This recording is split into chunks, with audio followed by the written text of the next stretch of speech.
Hello student, ছাত্রমিত্র mathematics. এখন আমরা solve করছি নবম শ্রেণী কোষে দেখি 13 এর 5-এর দাগের অঙ্কটা আছে 6.5 সেমি দৈর্ঘ্যের বাহু বিশিষ্ট একটি সমবাহু ত্রিভুজ অঙ্কন করি এবং ওই ত্রিভুজের সমান ক্ষেত্রফল বিশিষ্ট একটি সামান্তরিক অঙ্কন করি যার একটি কোণ 45 ডিগ্রি।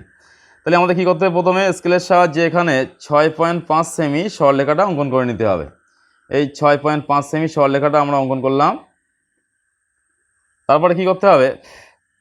এটা 6.5 সেমি লিখে দেবে নিচে সেন্টিমিটার। তারপরে আমরা একটা বড় সরলরেখা অঙ্কন করে নেব নিচের দিকে, যেটা 6.5 সেমির থেকে বড়। একটা বড় সরল অঙ্কন করলাম। এবার স্কেলের সাহায্যে আমরা 6.5 সেমি সমবাহু ত্রিভুজটা অঙ্কন করব। মানে কি, তিনটে বাহু সমান, যে ত্রিভুজের তিনটে বাহু সমান হবে। এখানে ধরে একটা 6.5 সেমি কেটে নিলাম। একই মাপ নিয়ে এখানে 6.5 সেমি কাটবো। একই মাপ নিয়ে এখানে 6.5 সেমি কেটে নেব। এবার কি করতে হবে দেখো, স্কেলের সাহায্যে আমরা পরস্পর এইগুলোকে যোগ করে দেবো। এইগুলো পরস্পর আমরা স্কেলের সাহায্যে যোগ করে দিলাম।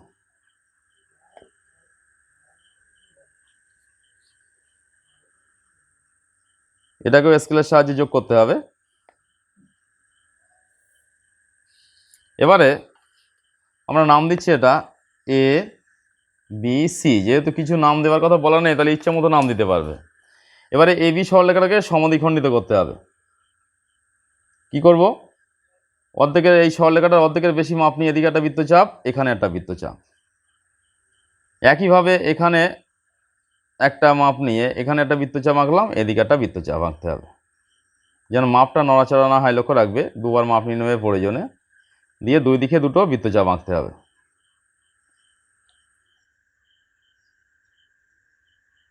এবার স্কেলের সাহায্যে এটা যোগ করে দিলে আমরা কি করলাম? এ বি সরলরেখাটাকে সমদ্বিখণ্ডিত করলাম। যেহেতু সমবাহু ত্রিভুজ, সেই জন্য এই সি বিন্দু দিয়েই ওটা যাবে। এবার কি করতে হবে? এ বি সমান্তরাল আঁকতে হবে সি বিন্দু দিয়ে। একই নিয়ম, এর আগের অঙ্কগুলোতেও করেছি। তাহলে এ বি সরলরেখাটার মাপ নিলাম, নিয়ে এখান থেকে একটা বৃত্তচাপ অঙ্কন করলাম। নিয়ে সেই সিস্টেম অনুযায়ী এদিকে এসির মাপ নিতে হবে। যেহেতু একই মাপগুলো একই হচ্ছে, সুতরাং ওই একই মাপ নিয়ে এখানে একটা বৃত্তচাপ। এবার এগুলোকে যোগ করতে হবে।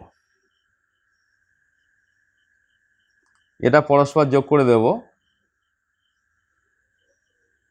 তাহলে আমরা এ বি এর সমান্তরাল সরলরেখা অঙ্কন করলাম সি বিন্দু দিয়ে। এবার যেহেতু সামান্তরিকের কথা বলা হয়েছে, সামান্তরিক অঙ্কন করতে হবে যার একটি কোণ 45 ডিগ্রি। তাহলে এই বিন্দুতে এটা 90 ডিগ্রি কোণ আছে, এটাকে আমরা সমদ্বিখণ্ডিত করব। সমদ্বিখণ্ডিত করলে কি হবে? আমরা 45 ডিগ্রি পেয়ে যাব 90 এর হাফ। তাহলে একটা বৃত্তচাপ নিলাম,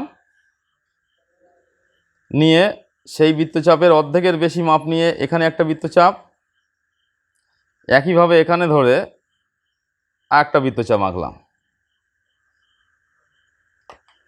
এবার এই দুটো যোগ করে দিলে আমরা 45 ডিগ্রি কোণ পেয়ে যাব। এখানে 45 ডিগ্রি কোণ পেয়ে গেছি। আর এটাই হলো সামান্তরিকের একটা বাহু। এই যে নিচে এখান থেকে এই পর্যন্ত, এটার নাম দিয়ে দিই আমরা একটা ডি বিন্দু। তাহলে বিডি হচ্ছে সামান্তরিকের আর একটা বাহু। তাহলে বিডি মাপ নিয়ে এই যেখানে ছেদ করেছে এখানে ধরলাম, ধরে আমরা এখান থেকে কেটে দিলাম, দিয়ে আমরা পরস্পর এখান থেকে যোগ করে নেব এবারে। তাহলে এটাই হচ্ছে আমাদের সামান্তরিক, উৎপন্ন সামান্তরিক। এ বি সি ত্রিভুজের সমান ক্ষেত্রফলের সামান্তরিক কি হলো? বিডিইএফ। এ বি সি ত্রিভুজের সমান ক্ষেত্রফল বিশিষ্ট সামান্তরিক বিডিইএফ আমরা অঙ্কন করলাম। তো এখানে প্রতিটা লিখতে হবে 6.5 সেমি, এখানেও লিখতে হবে 6.5 সেমি, এখানেও 6.5 সেমি, তিনটে সরলরেখার মাপ। আর এখানে 45 ডিগ্রি কোণ। নিচে অতএব চিহ্ন দিয়ে কী লিখতে হবে? ত্রিভুজ এ বি সি সমান সামান্তরিক বিডিইএফ আমরা অঙ্কন করলাম।